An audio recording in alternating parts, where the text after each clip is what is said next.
you hearing everybody now? I hear everyone now. Nice. You ready for the hot Right, take? we're Are back. you ready There for we the go. hot Get ready, Matt, because now we're psyched up. Oh, from Brooklyn, New York, you are listening to Extra Time, driven by Continental. I'm Andrew Wiebe with my partners in soccer, Charlie Davies, Calen Carr, David Goss. What's up, boys? It's MLS Unites to get behind fitness and wellness this week. I went for a run the other day, and I can barely sit down. How are you guys doing? Fantastic. I mean, considering the world's upside down, I'm still coming around, being positive, having fun with my twin boys upstairs. It's another day. Man, It is another day. Charlie, your social media with the boys is keeping me going right now. Yeah. It's the best content out there in the game. Yeah, I thought about putting out some of my own content, but then I was like, nah, I'll just get my kid trained up, and like, this is better than anything that I can possibly do. The thing about it is, it's like, you know, when those like jokes where everyone's always like, oh, if I had a movie soundtrack to my life, how great life would be. Like if you had like, you know, some positive reinforcement constantly. Charlie seems to be an MC at all times in his home with his family. So it's like his kids go to do something, and then Charlie all of a sudden it's like, it's the last 5 minutes. You've got 2 trains. You've got 2 trains. Everyone's here for the title. And I'm like, man, Yeah. I want to play with trains. Yeah, those always. I need more penalty kick content. Yeah, Always. that was Okay. good. That was good stuff. Think That was about good. maybe going for MLS in '96. Maybe do an old school Shootout. MLS shootout Okay. with them. Okay, that's the evolution. So that's the next step. I was got you. really Good stuff. worried a kid was going to get drilled in the face, but I figured he wouldn't post it if that happened, so I was safe to keep watching. Kids bounce back. They Kids do. bounce back. They're resilient. They They're resilient. Think about all the times that you got drilled in the face growing up, Dave, and you're still here Yeah. with us. Nailed it. By the Matt way, can Miazga we, gonna- I know we've been remixing all these games. Could we not go back and do ones that have more with the shootouts? Because that's really what I'm here for. There was the I saw Jeff Agus was on the one with you, Gosh, and Bill Hamid, by the way. What Legend. a star. That guy's Yeah. amazing. And Winaldo. That was a really good stream. But I wanted to go into like the old school shootouts because Jeff had the most amazing technique where he would lift the ball straight away, like 20, 30 feet in the air, juggle it a couple times, wait for the keeper to come out and either lob him, or if he stayed on his line, he'd smash it. It was brilliant. He said he got it from NASL. Like he used to go to Dallas Tornado games as a kid, and that because NASL also had shootouts, and that's where he learned it, which is pretty epic. Mm-hmm. So we Matt basically Miazga- watched Pele play. That's what happened. By the way, Matt Take it Miazga's down the line. coming up. We went straight off the deep end there. So we're going to talk to Matt Miazga about the New York Derby because, of course, today we're doing Mount Rushmores for the New York Red Bulls and NYCFC. We've had a lot of comments, including from Doyle, who we excluded from this show, that we should do separate Rushmores for Metro era as well as Red Bulls. We are not going to do that. It is not going to happen. And because we've been skipping it so often, I'm doing the mailbag straight off the top, guys. 401-206-0MLS, extra time at MLSsoccer.com if you'd rather email. We have an anonymous via the text line that just says, gotta at least mention Santino Quaranta. I assume they're talking about the DC Mount Rushmore, but that was definitely a text without context. Sean Lopez had some issues with our San Jose Mount Rushmore.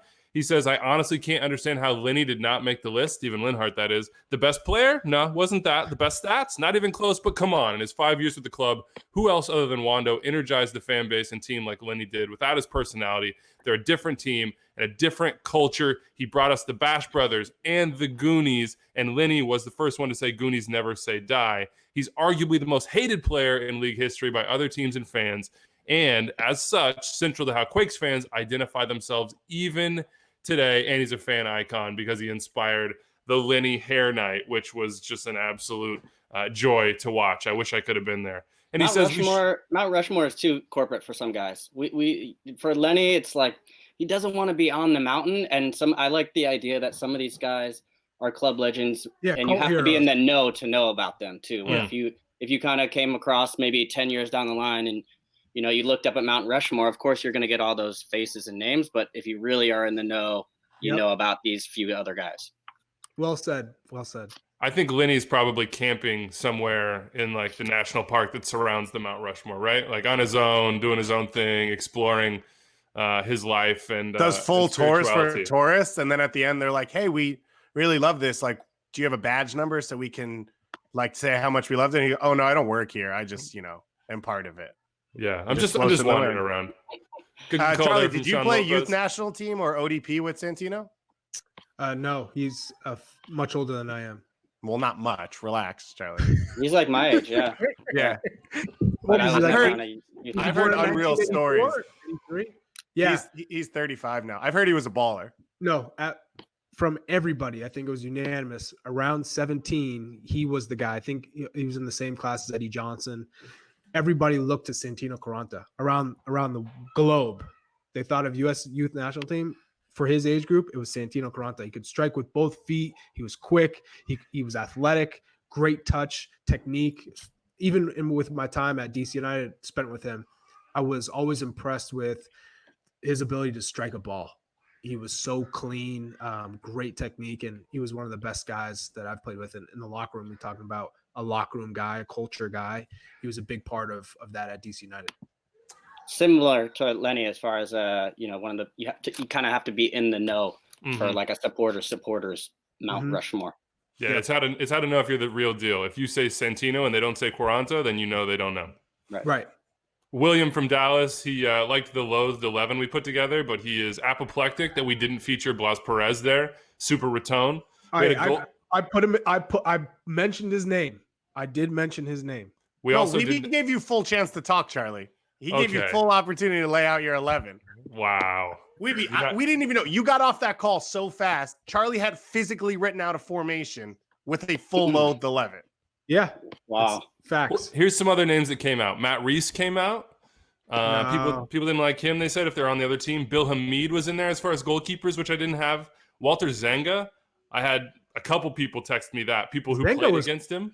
He was one of the coolest dudes out there. He wore backwards fitted. Like, are you kidding me?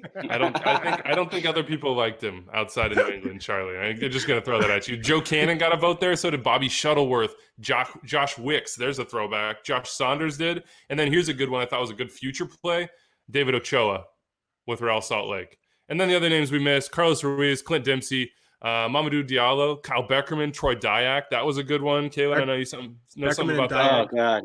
I'm terrified of Troy Dyack once told me he was going to kick my head off when I was in college. I was playing against those Quakes with Jeff Vegas, and I had no idea how to slide tackle anybody. So, striker. And so I just went, and mind you, I'm at Berkeley. He's with this Quakes team that's like legit when they won the championship 2003, that same year. And I go in and I'm like trying to, and I'm trying to show out because there's Dom and Frank Yallop on the sideline, and I like go in slide tackle, but I show my studs because I don't really know how else to slide tackle, I guess. And I got the ball, but he was not happy. Next play, I go and like the ball bounces and I go to head it, and he kicks me like straight in my chest. And I don't think he was aiming there. And next time I'm jogging back and set piece, and he's like, next time that's going to be your head. And I was like, oh, this is one I'm of those still things. Afraid of that guy. We talk about the loathed 11, right?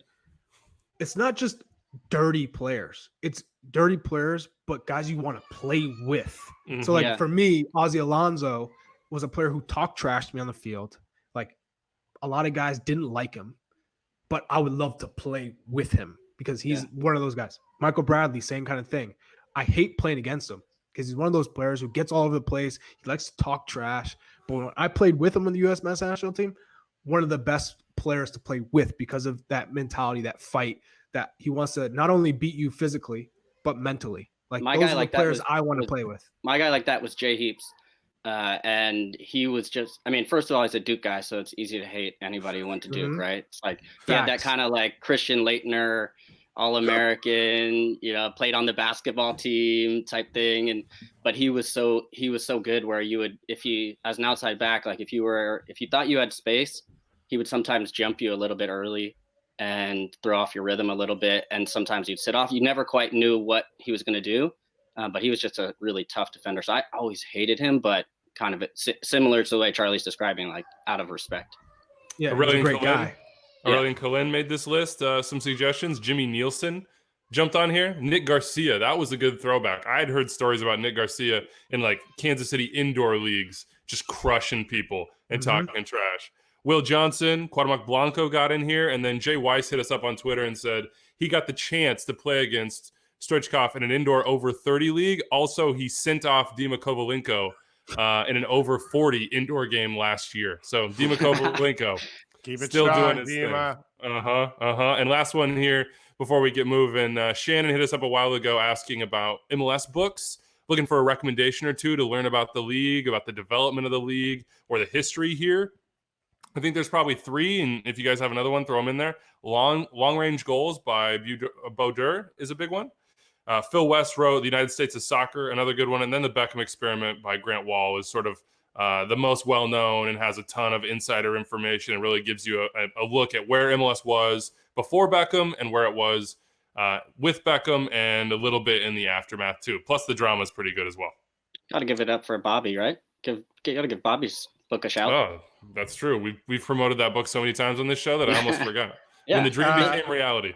Bobby Workshop. There's a bunch of good ones out there. I'm trying to think if there's. So can I throw out? There's one called Star Spangled Soccer, and it was about how the '94 World Cup came about, got marketed, got created, but it goes into how it laid out MLS. And anyone on Twitter, get on Twitter and get down Evan Ream's throat and make him finish his book and publish it, because he's giving me some sneak peeks on some chapters, and it's awesome. It's got history. It's got why Sacramento's a soccer city, all this stuff. But he's, taking his time. That's set in Sacramento? Mm-hmm. It's all about Sacramento's rise. And it's about Sac Republic, but it goes back. He has chapters that go back to the history of soccer in the area, the formation of the team, how it got rolled out, how it's been successful, all that stuff. It's great. Hit us up, 401-206-0MLS, extra time at MLSsoccer.com. We are killing time just like you are. We hope we're entertaining you, but you are definitely entertaining us on Twitter and in the mailbag as well. Remember, MLS Classics Remix, the first New York Derby, is going down on Friday at 4 p.m. Eastern. YouTube, Facebook, MLS's channels. Calen loves those remixes. Yeah, Susanna Collins, Alexis Guerreros, Dax McCarty, and Chris Wingert are doing that one. All right, time now for an AT&T call to the field. We're chatting with Matt Miazga about the New York Derby and so much more. Matt, what's up, man? Welcome to Extra Time. How are you guys? Thanks for having me. Let's just start with the obvious. We're all in our bedrooms, or in Dave's case, his kitchen. Where are you? Where are you weathering this COVID-19 pandemic? I'm in my living room in Reading, England. So I'm in England right now. So that's where I'm at. Just tell me how it is. Give us a feel. I guess Calen's moved on. Yeah, there's so much to say, really. Obviously, it's a difficult period for everyone, for the whole world, essentially. And I have my thoughts about it. I just think that it's good to just see and look at different outlooks and perspectives, not just what the mainstream media is looking at. But at the end of the day, it's a difficult moment for everyone, and I hope it gets resolved fairly soon, and hopefully everyone gets healthy and we can, resume back to normality. So we'll see how it goes. How are you staying fit? I have a few parks around me, so I've been going to the parks. I have a ball. I have a couple of bands, couple of weights, so I take them all to my car, bring it to the park, and just get creative, use my mind a little bit, and do some running, do some ball work, and just trying to just pinpoint little weaknesses in my game and just do things and work on them. Try to get uncomfortable. I know it's uncomfortable doing it, but day by day, I'm getting better and better and more comfortable. For example, my left foot. Some sessions I just go to the park and just strictly just use my left foot, nothing else. And now I'm obviously getting more. Sorry. Who you passing to though? Like who you just kicking and then running?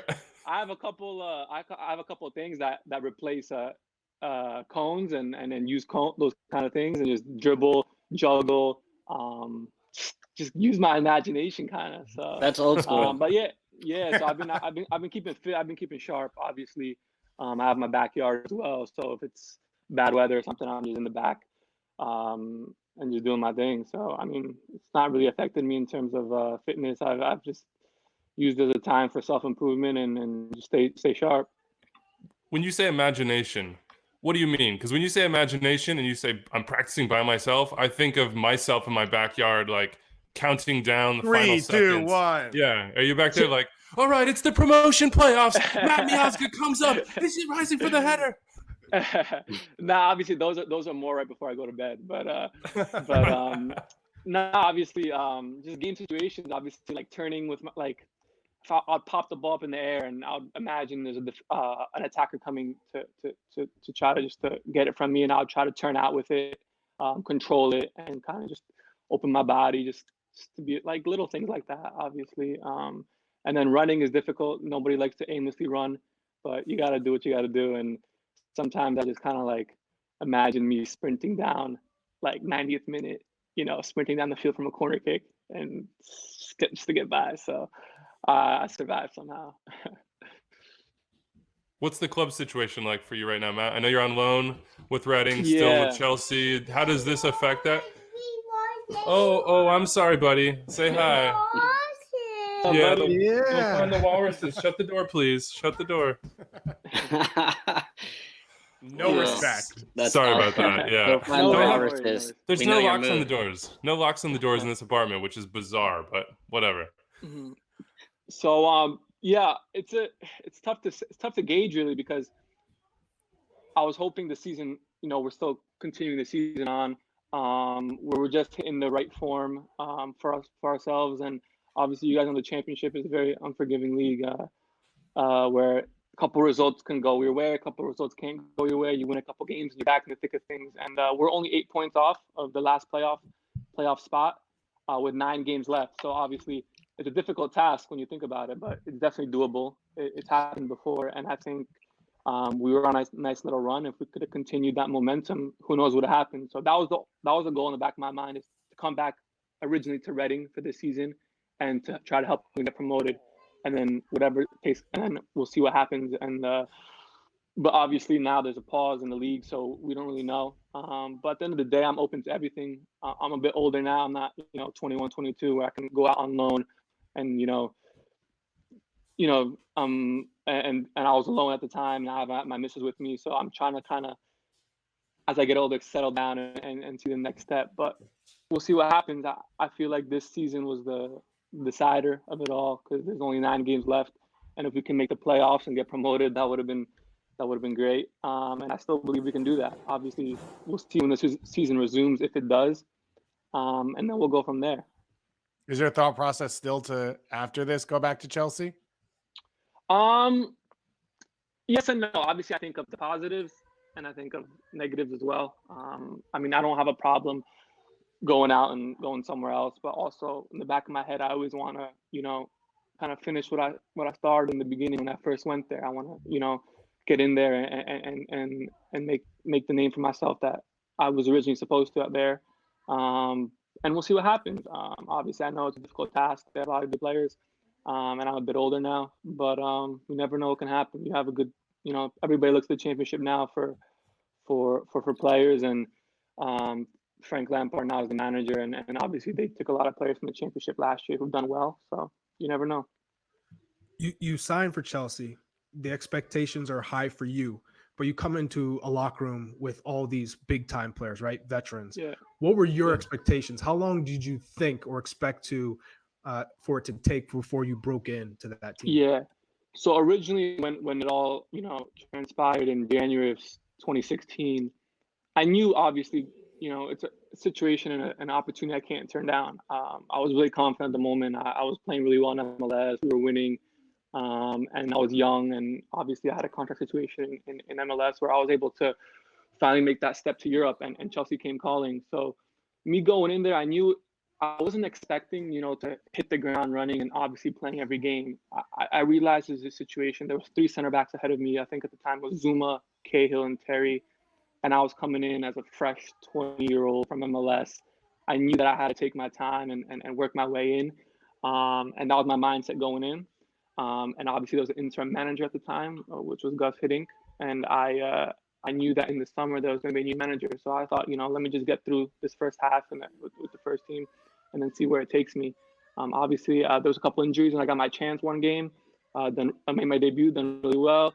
And the second game wasn't my best game, but you kind of get blamed for like half a mistake on one of the goals, and you're on a yellow card, and you're young, and you're quote unquote American. I think that cloud is always hovering, and you get subbed out at halftime, and then you never see the pitch again, and then you just make the bench a few times. And then I'm 20 years old in Chelsea. I'm thinking, it's not what I hoped for, but it was what it was, and I'll just wait for the summer. So that was my mindset going in it. I thought at the time it all was going well. I thought I'd just ease my way into the environment, the Premier League, the standard, and I got a couple games, and yeah, I came into the summer of 16, new manager, and then obviously I'm still young, and he wants experience, so that was the thought process of going on loan now and getting experience.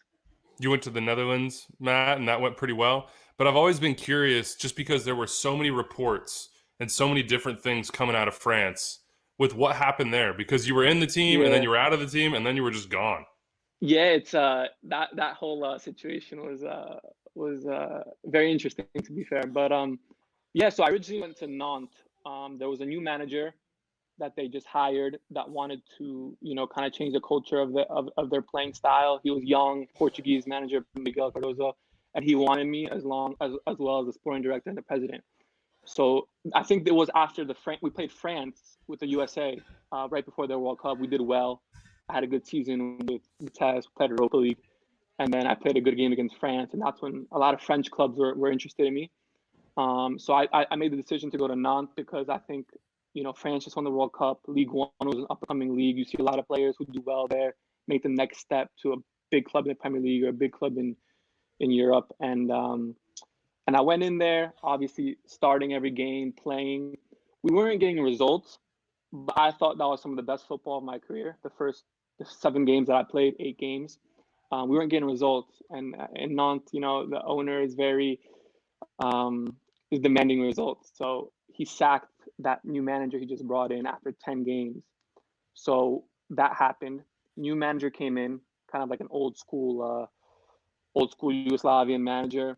And the first game, we only had 3 sessions. The first game we played Bordeaux, and that was my first game back. That was my first game with him.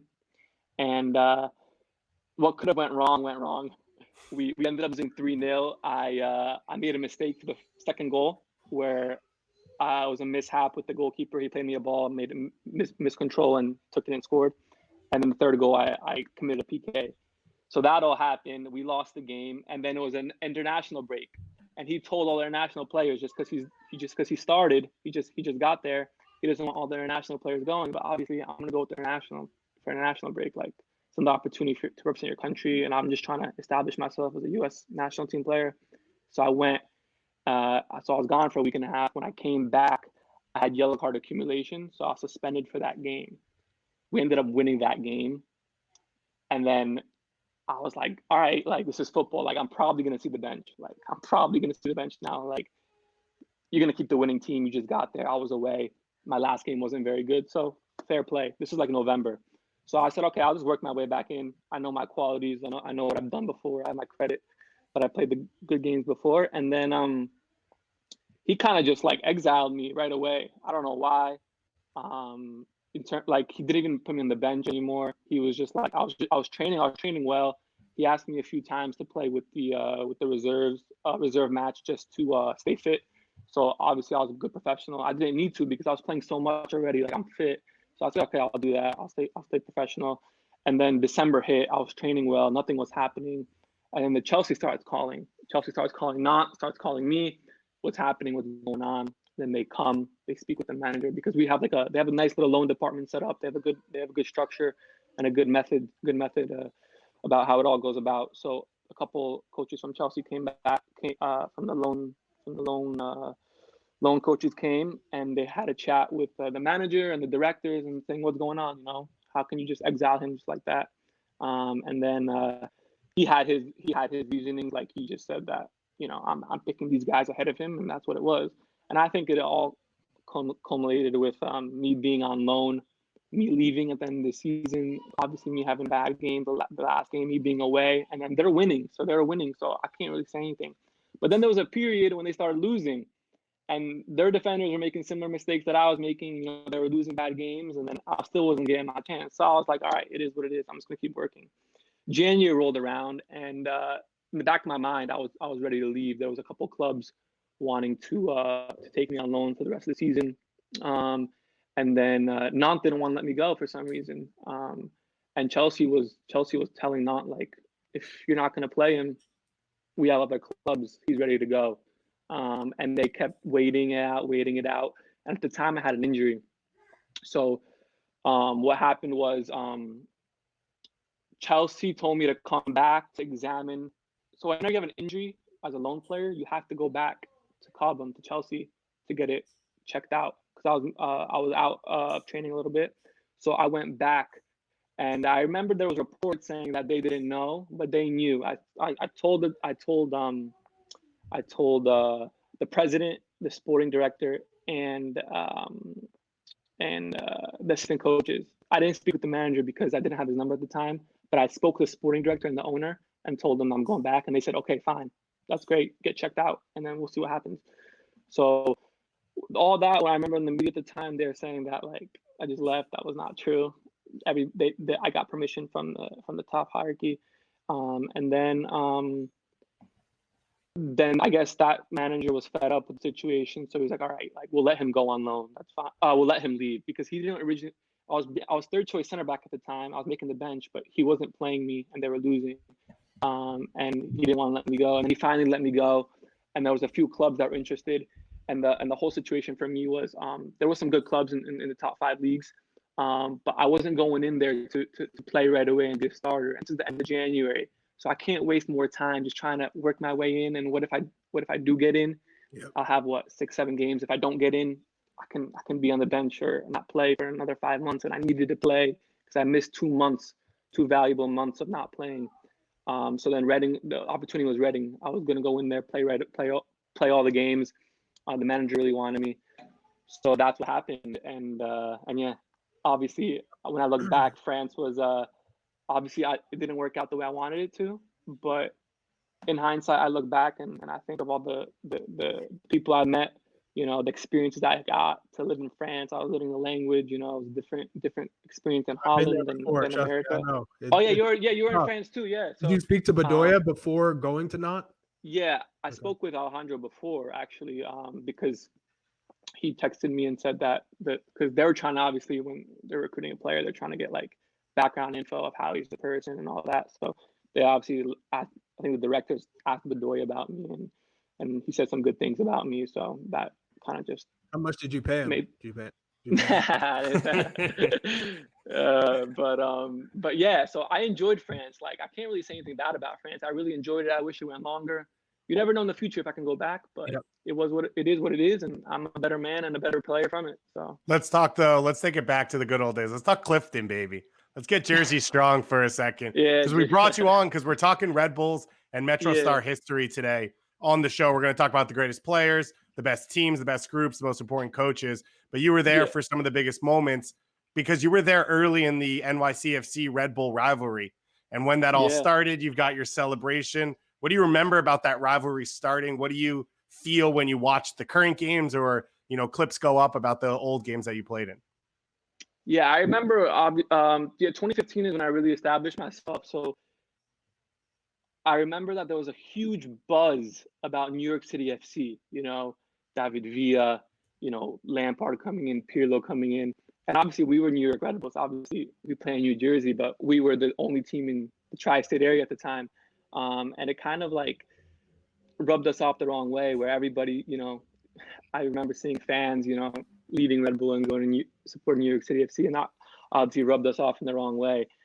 So when that rivalry ended up coming to fruition and playing the first few games, I don't think that first year in 2015, I don't think it was replicated because the Red Bull Arena and Yankee Stadium were both sold out. We played them 3 times. I remember we played Red Bull Arena twice and Yankee Stadium, and they're sold out all the time, no problem. Now I see like Red Bull has like little like red corners and it's not always full and all this, and even Yankee Stadium. So at the time, I remember the buzz was huge, and I remember like for us in that locker room, like we're like this is the biggest game. Like imagine starting a rivalry and losing the first few games or the first game. Like how bad would that rub off on the fan base and mentally as well. So when you go into those games, like we had to win. Like it doesn't matter how, we had to win. Well, you put a hurting on them, that's for sure. Yeah. Tell me about the origin of the home run swing. Like when did you know you were going to do that? When did that celebration materialize? have you ever swung a bat before? Because got to tell you, Didn't look like I did, right? Yeah, your form needed a little work. It was more like a golf swing, but so I remember the Felipe Martins. Where does he play now? He doesn't play in New York. DC. So Felipe at the time, we were I think it was a few days before training. I think we were just joking around in the changing room. We were by each other. We sat by each other, and he said, like, if whoever scores or if one of us scores, like, we have to do the celebration. We have to do it, like, for the banter or whatever. So obviously we're like, yeah, we're laughing about it, obviously. And then I remember Felipe kept saying leading up to it, like, we're gonna do it. Obviously I didn't know I was gonna score. I mean, I'm gonna try to score, but my job's to do a clean sheet. And then I remember it happened. I scored. Obviously adrenaline was running like crazy. And then I remember telling Felipe, like, let's go do the celebration. Like, I just remembered, let's go do the celebration. Like, originally I was telling him, like, you take the ball, like a fake ball, and fake pitch it to me, and then I'll hit it. But he wasn't catching on.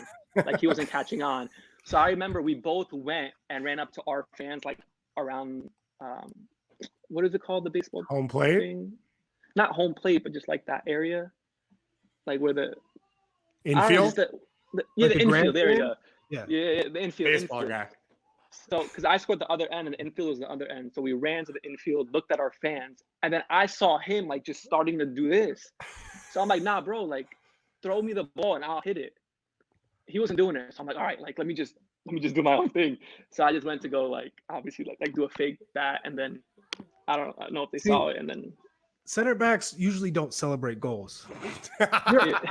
Which I'm all about. When you do it good, I love celebrations. Yeah. Speaking of celebrations, was there ever a player you played against that did a celebration that just annoyed you, that got under your skin? Because I know we had some epic battles, and my first goal for the New England Revolution. I remember you were. I remember playing against you, man, and you gave me a tough time. I don't remember. I don't know. I don't remember really any, like. What about, like? I'm not sure really. I do remember a few games in the past, like, where obviously, like, I'm talking smack with someone and, like, they end up scoring and, like, they run by me and, like, say something, or, like, the next play. I like this. Let's go into this. Wait, what happened in this matchup between you two? Sorry, say that again. I want to hear what happened in this matchup between you two. Take me into that. Was there a matador done? A certain celebration? You know, one of us is really known for it. Celebration? Oh, you did that. I don't know. Did I? I don't know. I don't remember. I don't think you did. By the way you're speaking. No, I was saying I was always impressed with. You came onto the scene. I remember 2014. It was like, I want to say it was the first time I saw you play. We played against you. I scored my first goal for the Revs. It was like a deflected cross that came to me. You got a red card because you took out Lee. Oh yeah. But I was so impressed with how confident you were in your mentality. You had like an old school approach. It was like talk trash. You know, you're physical, but you were athletic as well. Mm-hmm. And you just continued to get better and progress. How have you improved your game since you've left MLS? I think I've improved it in every facet, if I'm honest with you. Every facet, especially, like, I think I realized the most important thing. I was working with a lot of managers. I'm very happy and grateful that I worked with a lot of different managers over these past 4 or 5 years with different nationalities, different philosophies, and different ways of approaching the game.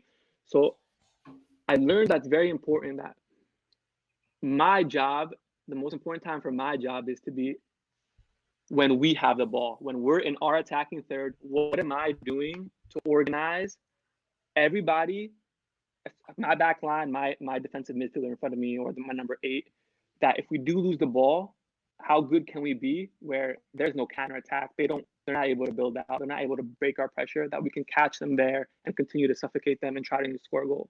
So I learned that, like, my vision in trying to, like, organize the defense and the team, and my leadership skills in terms of communication and demanding my players and my teammates, that had to be spot on. So I'm not perfect at it, but I'm still trying to learn. I'm still trying to keep going at it, keep trying to perfect it. And I think that what really set me apart. Obviously, I've analyzed a lot, and I was happy because Eddie Newton was working at Chelsea at the time, and he worked with me when I was on loan in Vitesse, and he would come every month and a half, and we would do video analysis and try to. Sorry, guys. My mother was FaceTime. Yeah. Listen, so tell her to get in the group chat. Let's Polish moms, man. They can't give you any space. That's the rule. Yeah. Look, it's quarantine, dude. From New Jersey, she's just trying to make sure you're okay. I've been FaceTiming so much the past 3-4 weeks. I FaceTime everyone that's not contact. But shall I continue on what I was? Yeah, go ahead. Yeah. Okay. So obviously, every year and every season I was at, I just learned so much about myself and about the game.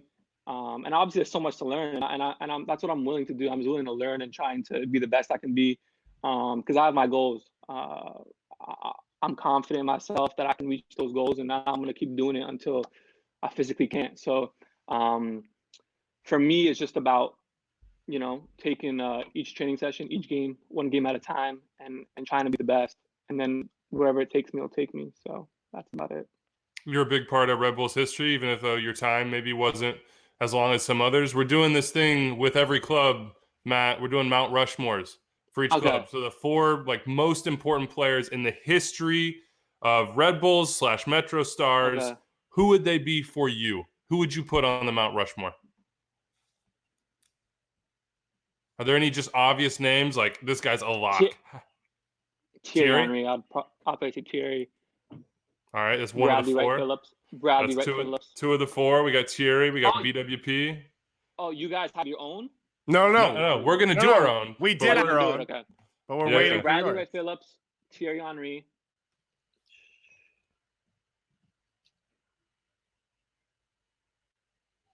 You got any of the old guys in there? I think he's Metrostars. You can go. You can go Metrostars. So you could throw in Savarese. I would say Luis Robles. Luis Robles has to be in there. All right. Okay. 3. One more. One more left.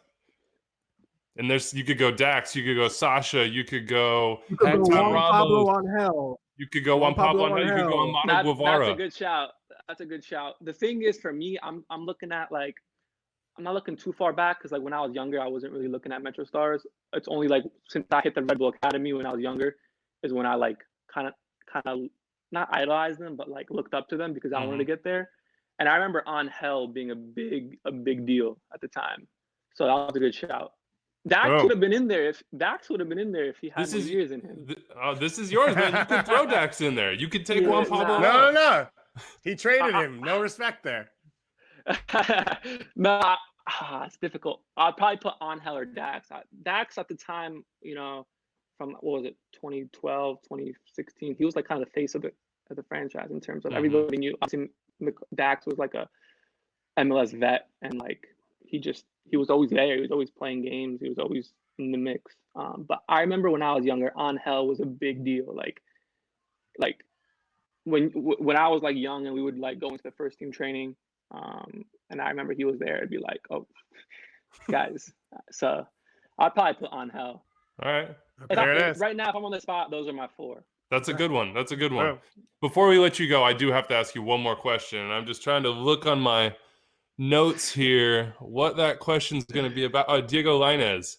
How did that happen? Did you plan that one, or was that just banter in the moment? And how often do you hear about that now? I mean, it's just it's a marquee moment. Yeah, I mean, I didn't plan it. It just happened. It just occurred how it occurred. What can I say? Yeah, I mean, I've done worse things than that in games, man. I've said worse things in games than that. So, I mean, it is what it is. I mean, what stays on the field stays on the field. After the game, I'll shake his hand or I'll shake someone's hand. I mean, I don't really care. If you're my teammate and you know me, when we're in the game, when it's game, I don't really care about anything. I'm going in there to knock your head off. I want to win at all costs. And if I'm gonna talk trash, I'm gonna talk trash. And I think talking trash is kind of instilled in me, growing up in New Jersey and it's just I don't know. That's how we talk to each other. You guys can probably I don't know if you guys can attest to that. But yeah, at the moment, I remember we're playing Mexico. It was a rivalry. Like there's adrenaline always, and yeah, I remember like he just stepped to me, so I was like what are you doing? Like, so then we just started talking. Obviously, we don't understand what he's saying. And then I just did it. I just did that. The only regret I have with it, I prolonged it too much. I should have just stopped, because when I thought about it, I was on a yellow card. So like, imagine the referee just got triggered and was like, all right, get this guy out of here. Then it would have been really foolish. So yeah, it was what it was. I mean, I respect my opponents. I respect everyone, but I'm gonna go in there and do what I have to do to try to win the game, or kind of mess up your mental your mentality or your mind. So it happened, and then they ended up getting sent off, and we ended up winning the game. So hey, worked out. Had you gotten sent off, that would have been a memory that you would maybe not want to talk about. If I got sent off, it would have been bad. All right, man. Thank you so much for hanging out with us here and just sharing some stories. Good luck, Matt. Appreciate your time, dude. Stay safe. Yeah, pleasure, guys. Take care, and stay safe. Stay well. Big thanks to Matt Miazga for joining us. Hope he gets in touch with his mom. That's very important in these times. Remember, check out the new MLS in 96 Instagram account. Pretty cool stuff. I've been enjoying that, and the call-up's still doing their thing. Just like we are, they got some great Joseph stories out of Brad Guzan. Now, let's get to our Mount Rushmores for this Monday? Thursday? Yes, this Thursday, as well as the MLS team of all time for the 25th season. Got to remember to get those as well. And let's start with the Red Bulls. This is going to be hard. We're not going to split it up. There's not going to be Metro and Red Bulls. You heard what Matt Miazga had to say. And Charlie, I've been told that you did a lot of prep work. I did a lot of prep work. So walk us through what you got, man. What are you thinking? So we talking top coach, Jesse Marsh. Give it to him. Bop. All right. He's got top coach. Now, first person etched in stone, BWP. All right. So Bradley Wright Phillips, 171 games played, top goal scorer, 106 goals, 24 assists. Etch him in. Bop, bop, bop, bop. Next, Luis Robles, because he has 205 games played. The ultimate pro. Etch him in. Okay. Now we're getting into some dicey territory because people have a lot of different opinions. For me, etch in stone. Lift it up. Okay. That's a game. That's a game worn, huh? Game worn. Oh. Okay, 2011 game worn. My first time meeting my idol. We exchanged jerseys after the game. Thierry Henry, 51 goals, 42 assists, 122 games played, and best 11 3 times. Okay, best 11. Chuck, no respect to frame it. I mean, what's the deal? I mean, you got that thing on a hanger. I'm going to frame. I'm waiting because I have a couple of guys. I got to prioritize who I'm going to frame and just. So he's on the Mount Rushmore, but maybe not Chuck's wall. Yeah, Charlie, who else is ahead of him on the frame? Got to work your way up. Who would be ahead of Henry? No one's ahead of him. I've Kaká, Zlatan. So, are they up on the wall? No one else is up on the wall. Okay. I'm Except taking my CD9 time. right okay. Charlie, we'll get you your fourth here. But the only reason this one is on the wall is because it's autographed by all the guys that I played with. So that's why it's so special to me. Okay, Charlie, I'm gonna send you some wooden hangers because the wire hanger. Yeah, come on, bro. for sure. That's man. Disrespectful. Okay, yeah, fine. Oh, sure. All right. Did you just get that thing dry cleaned? Yeah, that's what I'm saying. Straight from the dry cleaners. All right, enough. Okay. Wait, can I just throw one more in with Henry? Also won the first major trophy for the team. Yes. Okay, great. The Emirates Cup. You're right. Fourth. This is when people are gonna start fighting. Okay. You can go with Juan Pablo Angel, 58 goals scored, 14 assists, 102 games played. So he has played enough games to warrant a chance to be on that Mount Rushmore. Not on mine. Clint Mathis, 39 goals, 23 assists, 93 appearances. Again, enough to warrant a face on Mount Rushmore. Not on mine. Tab Ramos, a lot of people say, Sentimental was a big-time national team player, 8 goals, 36 assists, 112 games played. could be there, not on mine. Mike Petke. This is a club legend, 169 games played, coached for the club. I mean, he's ingrained. He grew up there, local guy, all about it. Probably has a tattoo, Red Bull tattoo, or Metrostars tattoo on his body. Not on mine. You could go Amato Guevara, the only MVP in club history. Not on mine. I'm going to go with Dax McCarty. 169 appearances, so he's tied with Petke as far as games played for the club. Captain, he was a leader. During those years, you could depend on him. He was consistent. He really grabbed the attention of the supporters and the players. You felt like he was living, breathing, being a part of that franchise, that club. And so for me, those are the top 4. That's who you got to go with. I know people are going to say Tony Meola. He had 125 games played for the club, but his MVP season was with KC. And when I think of Tony Meola and MLS, I think of Kansas City. So Red Bull fans, that's my top 4. That's my Mount Rushmore for your club. And I think I have a good shot at being the legit 4. So there are no Metro Stars in that group. How do you feel about that, Dave? Is that the right decision? Because they didn't win anything. The teams weren't. I don't see a difference. I don't understand why people, because we had this from a few different people of like, you have to split them. And I asked a few friends who are Red Bull fans and have been season ticket holders for years. And they were like, oh, is this Metros and Red Bulls? It's like, why are you thinking about them differently? Like we did San Jose, who had 2 name changes. Then the team left. Then you got a new team and we combined all of that and it made sense. And yet for some reason, people think a name change from one day to the other really changes the history in any way. Like they continued to play at Giant Stadium when they became the Red Bulls. It was the same group of players. You know, John Wolyniec was the same part of it. Like all those are the same. I do disagree. I would put one on. The jersey behind me is Amato Guevara, only MVP in Red Bull history in my mind. And this probably is a lot of it is personal, is from MLS 1.0, where you had, Donadoni and you had Ramos allocated to the team. Those were your stars. And you mentioned Tony Meola, who did more things with other teams, also left, came back, that whole thing. From MLS 1.0 to the JPA years, Guevara was the bridge. He was the star. He won MVP. He's the only person to win MVP. And when I started going to games and when I used to go to games, he was the guy people came to see. And he was the one that engaged the community. And he was the one that, the whole Latin community was there to watch. And he was the star and he was fun. So in my mind, it's Amato Guevara. If you're going to take anyone out of that era. And the problem with the Red Bulls, the problem with the Metrostars is they traded everyone. They got people from other teams and they sent people to other teams. That's why Petke is so hard. That's why Tony Meola is so hard. That's why Dax is hard now. It's not just the current iteration. It's the way it's been since 1996. So my 4th is Guevara. I respect people picking Petke. I respect people picking Dax as well, but that's the one that I go with. Mm-hmm. Why did you not pick Mike Petke? Tell us why. Calen, where do you stand on this? This is a tough one. I think Juan Pablo Angel, to me, was my initial shout because he was to me, he was a fantastic player. And just as far as like quality goes,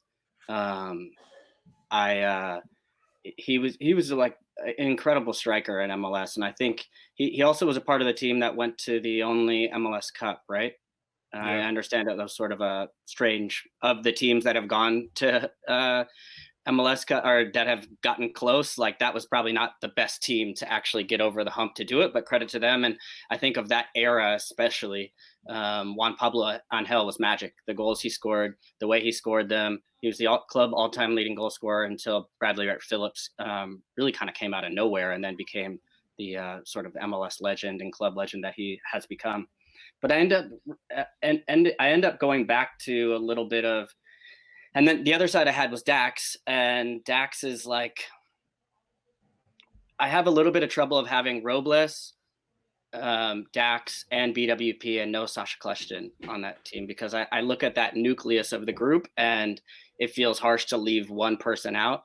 So longevity. That's why longevity. That's the only reason you can leave Sasha out because Mount Rushmore for Chivas USA, guess who's up there?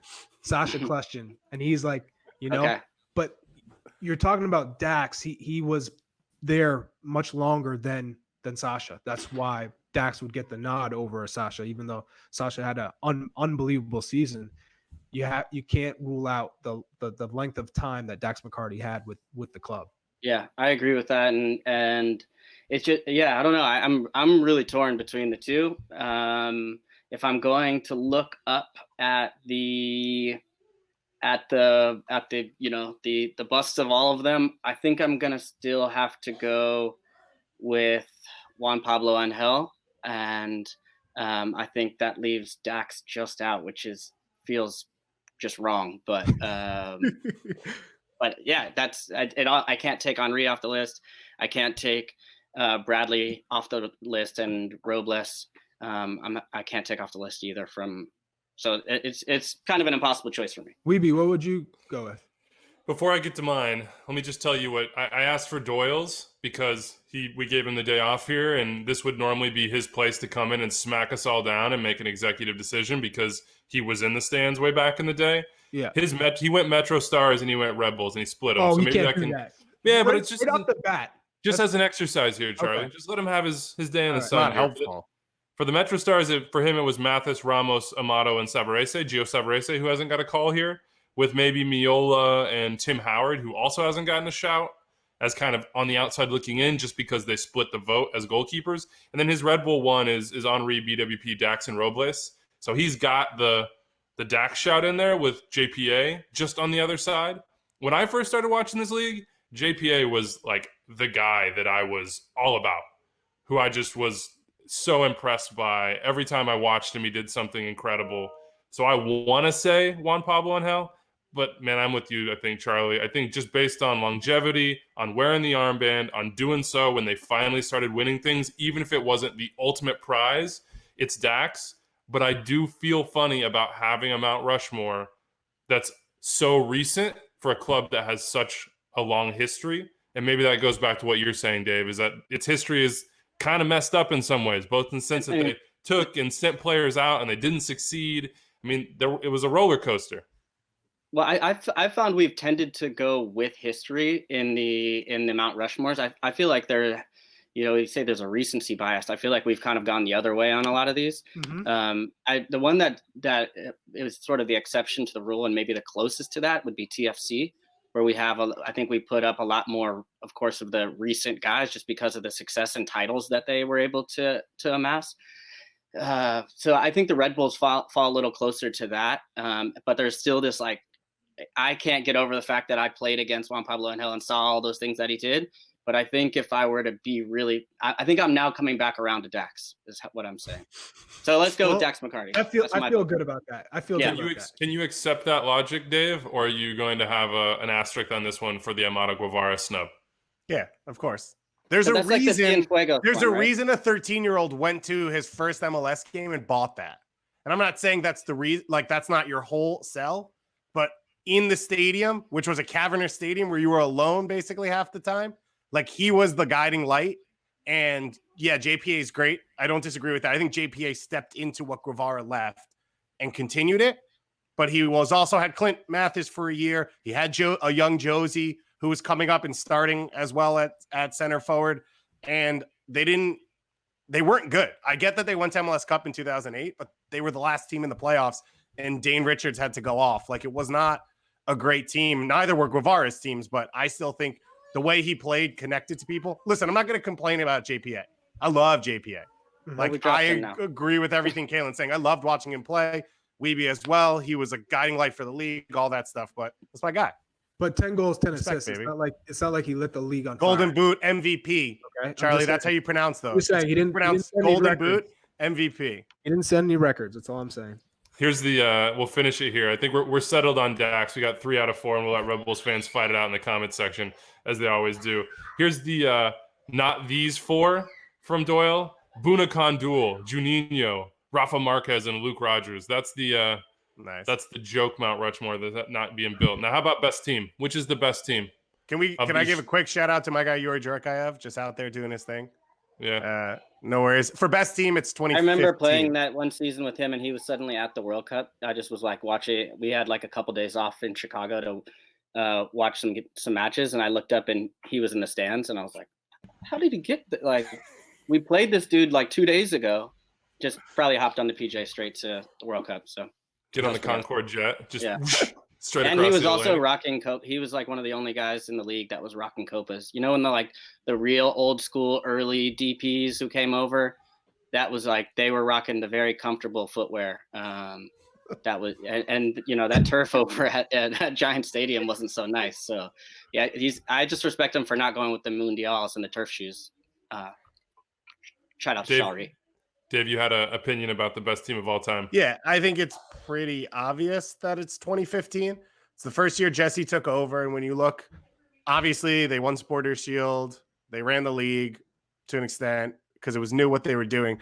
But then when you look at it individually, I think it's the group that you had Miazga break through. You had Damian Peronel, who was healthy, who was the perfect complement at center back. You had Kamar Lawrence. And then when you look at the pieces in the attack, because you had Brad, you had Sasha, but you had Lloyd Sam and you had Mike Grella, who was healthy. I think that was the best creative unit that they had over the course of the time. They had maybe Royer scores more goals. You've had players come in who maybe work harder or fit. And obviously we were all at the time, you know, Gonzalo Verón was the genius signing for the future. 2014 season, they were pretty dynamic in the attacking half with Henry. Yeah, but you're going to put up the Pecky era team over a Jesse team? No, but I'm saying you just attacking. Agreed, but then you add in Robles, right? Miazga, Kamar, and you've changed the defensive side. Well, Robles was still there, but yeah. Yeah, but I don't think he was the starter yet. Yeah, he was. Well, I could be wrong. Yeah, he was the starter. Where's 2018 and all this with Tyler Adams and, you know, all those same guys still, and a supporters shield and a points record, if I'm not mistaken. I mean, it didn't happen in the playoffs for them, but I mean, just on straight up. I would go with. I would go with 2015. Yeah, I would go with 2015. So would I. Yeah, I go with 2015. I think that team may have been a better pressing team, the 2018, but as far as the possession and the attack and the overall balance, I think I would go with that 2015 team. Yeah. Agreed. All right. Sounds like we have 3 out of 4. So that seems like a quorum. 2015, you are the top team in Red Bulls history. Let's go to a team that has a shorter history than the Red Bulls, NYCFC. Little way down the road, north and east at Yankee Stadium. This one I think is easier than the Red Bulls by far, just because you have a shorter history, but also because it's not as complicated. You start with David Villa and the MVP, and you build from there. Yeah, easy. Number 2 is Maxi Morales. Iron Man, quality as well. Hit on a DP. Then you've got kind of the cycle out of the Lampard, Pirlo's, Villas, and he continues his success. And he's the only real, well, not only, but he's the bridge between Patrick Vieira's great team and Dome's great team. So I think Maxi's the obvious number 2. Who's the top coach, Vieira or Dome? Who gets so this is how I would see it. I don't know for everyone else, but Vieira was the first one to create a good team. I think everyone, whether you care or not, enjoyed the soccer his team played. And from being around him, the way he carried himself, I think changed the perception of the club and, you know, just his ability to walk in a room and like make everyone feel comfortable and project the morals that he saw in the game and the values he saw in it. I think all of that helped move the club from something new that people were unsure about to something that people could really, you know, feel like they were part of and feel passion for. So I say Vieira. Absolutely. Yep, agreed. I agree. Yep. Can we get players here? Yeah. We got Villa and Maxi, right? Yeah. 3 is Ring. 3 has got to be Ring. I would go Ring too. 3 full seasons, captain. Vieira brought him in because he's a leader, because of his quality on the pitch. He's great at breaking up plays, getting off his foot to find Morales in the final third. He's just a great example of a professional. I think it's without a doubt he's number 3. And he's gotten stronger as the seasons have gone on. Like he's come in, he's gotten stronger, he's taken on more from a leadership perspective, and he's added more to, or been able to show more of his game. We saw him last year get much more involved in the attack as far as scoring goals, making late runs into the box. We already knew his quality in possession and defensively as well, but I think his personality has only gotten stronger as the seasons have gone on. He's taken on, like, you know, that Dax McCarty when you think of, the club and the way the Red Bulls were defined through those years, I think Alex Ring is going to be the guy you think of from this crop, even though Maxi's got all the magic and those things like that. It's like the heart and soul is still with Ring. Yeah, this is perfect too, because we've got one spot left, and it obviously goes to Kwadwo Poku. So congratulations to Poku for making your way onto the Mount Rushmore. We appreciate you. We Didn't love Anders you. want? He wanted Jack Harrison. No. I threw out Jack as a shout out. Tommy Mack. Tommy Mack, yeah. Tommy Mack. And Mix. That's who Anders wanted because Mix was a good one. No disrespect to Swedes out here. So maybe Ryan Mira, local guy, first year. You gotta throw that in there as well. Or Nemec. Also Adam Nemec. That's a good shout as well. Yeah. Great shout. Who's the actual fourth here? Is it Sean John? Is it? I mean, it's between Sean John and Chanel. I think it's Sean Johnson. I agree. National team, consistent. He's been vital for them, especially in last year with them being first in the East. I thought he was goalkeeper of the year myself, but I really do believe it's Sean Johnson. He has 3 full seasons with the club now. Good in the locker room. I think he deserves to be on that Mount Rushmore. Yeah, top pro. Sean Johnson on the line here. Thank you so much for the honor here to be on.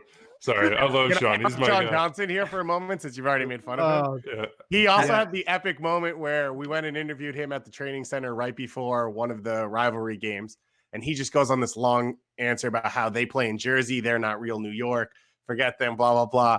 And it was the first time we'd been to the training center. So we finished the interview. And I'm like, hey, man, interesting getting up here. Where do you live? He goes, oh, I just moved to Hoboken. So I live in Jersey now. And I was like, you're going to give me this whole long thing about how Red Bulls aren't real because they play in Jersey. And then you'll be like, yeah, man, I moved to Jersey. It's way easier and better now. So legend, man. You got to have swag if you can pull that off. You had to expose somebody on Mount Rushmore. You just exposed him. I think Jack Harrison deserves a shout just because club's, I think, first draft pick. And in that first year or two when things weren't going well for them in the 7s. I think his first appearance was in the 7-0 loss at Yankee Stadium. He came on the last couple of minutes, and it was his first appearance for the club because he'd been injured. And from there, he seemed to be like a fan favorite, of course, and really came into his own, and then ended up going over to England. But I think he holds a special place in kind of like the spirit of the club, and was an early bright spot. Yeah, Pirlo too. Yeah, I don't know. I did enjoy watching him do 5v2s, but he just seemed to never really switch out of 5v2 mode when he walked onto the pitch. But obviously, absolute legend. All due respect to Pirlo, the god. But yeah, I think Sean John. I played with Sean when he was a rookie. He came into Chicago Fire, and he honestly hasn't changed at all. He was already mature, way beyond his years, a top professional, and I think he's going to be around. Also, we've accounted for a couple teams of players that are already fixtures, but likely going to have a long career continuing at the club. I think he's going to be the man in net for New York City for a long time. Agreed. I think also Jack Harrison gets the shout because it's kind of like the Mo Adu side for Toronto FC.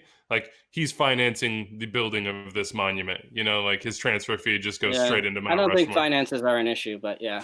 It's always nice to get a little help. Yeah. That's probably fair. All right. How about best team? We don't have any trophies to get on here. So this might be a combination of points, but also aesthetics. So I think it's pretty obvious that it's last year.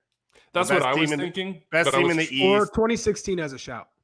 Yeah, but I think last year, best team in the East, and for a sizable amount of the season, which is probably their crowning achievement, was like their ability to dominate the Eastern Conference, and then just too deep at every position. Probably one of the deepest teams we've ever seen in MLS, even if it wasn't as star heavy. So yeah, that would be my vote. But Dome doesn't get in. That's his side for sure. Okay, I'm with you on that. But I'm just saying it's we're choosing the best team and not the best manager, which is I think probably a first for this. Yeah. Nobody wants to tell Patrick he's not getting up there, nope. Like when he I don't want to be like, hey Patrick, sorry, we picked Dome over you, no big deal. No, here's the one thing though, Calen, that I'd throw in there. I get your point. They'd never been good, and Patrick turned it into it was a laughing stock before, and then he turned it into a club. And so I think a lot of the Jesse Marsh, you could say, is sort of similar, although Pecky had won a trophy. But like, then he stayed and Patrick left because that was kind of what the point was and what he did. But yeah, so that's or if we had picked the 2018 Red Bull side that Chris Armas ended up taking over during the back half of the year, and was a part of that points record setting season. But also, you have to give credit to the person that helped build that infrastructure and system around it to begin with, right? Yeah, and you have to say, is Dome even there if Patrick doesn't do what he does, the way he did it, and then the step he took after that? Yeah, I don't think he would come across otherwise. Exactly. I say that about Patrick Vieira in general, with a lot of the influx of foreign managers that have come over to MLS and found great success. I think Patrick was one of the first to come out and really put his everything into it and really use this experience coming to MLS. Now you see Thierry Henry coming, of course, as a way of building your managerial career and going abroad. I think what really stood out to me about Patrick Vieira is when you were at preseason or you're at the combine or you're a place where all these coaches are together, it gets clicky. And sometimes when those big name foreign managers are around, you don't see them interacting with the other coaches. But every time you saw Patrick Vieira, he was like stuck in with Ben Olsen talking about something, or he was constantly curious and wanting to know what other people were doing and how they viewed the league. He was all in. And I really respected that from Patrick Vieira. All right, should we pick our next teams and get out of here, Dave? Do you have the randomized numbers? This is Charlie's favorite game. Yeah, I love it. Let me get my list out. So I will warn you, the list hasn't been redone. So like if you say a number, we've already used it, I'm just going to ignore you and move on. Okay. Calen, what address? Oh, no, I don't want to do that. That would be weird. Calen, give me a number. Go 97. Okay, so 1 through 22. Yeah, I went 23 and they just blasted me. Calen went 97. All right, Calen, what number did you wear in high school? Did you all wear 13? No, I wore 13 all the way through. And what a coincidence!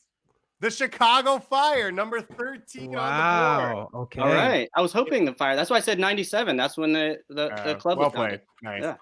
Charlie, I know you're very excited. So what's your number? 3. Okay, so number 3 is Inter Miami. Are we doing them? No. Okay. So club legend, the Mount Rushmore, Will Trapp. No, give me 7. Give me 7. 7 is the Seattle Sounders. Okay. So that's a big show now. Wow. Chicago Fire and Seattle Sounders. Those are two. Yeah, that's a great show. Yeah. Are we doing another one? Or are we good with 2? Let's do 2. 3. Let's do 3. Oh. Let's get crazy and do 3. Anders says no 2. How about we do 3 and then we'll just roll it over to next Thursday show because Charlie just so Charlie can do the guessing. Yeah, exactly. Charlie, give me a number. I've already been going through the fire stuff. 9. We already did 9. 3. What? Oh, we already. Oh yeah. 2. We already did 2. 14. We did 14. 12. We just did 12. That was 16. NYCFC. Orlando. Oh, so next Thursday, Charlie, you get to come on with Orlando, baby. Orlando didn't seem that happy about that. Bring that one. cockeye jersey. Did you see Joseph Martinez still talking about Orlando? Yeah. Is he on their Mount Rushmore or like? Oh, wow. Or does he just collect all the entry fees for their Mount Rushmore? I'm just saying. 401-206-0MLS, extra time at MLSsoccer.com. Let us know what you think. Big thanks to Matt Miazga for joining us today and chatting and sharing some insight from his career in the New York Derby. And big thanks to you guys, David Goss, Calen Carr, Charlie Davies. Keep social distancing, everybody. Stay safe, stay healthy. Do what the CDC is asking of you. We hope that you're all okay, you and your families and your friends and everybody you know. With that, enjoy your weekend, everybody. We'll see you real soon.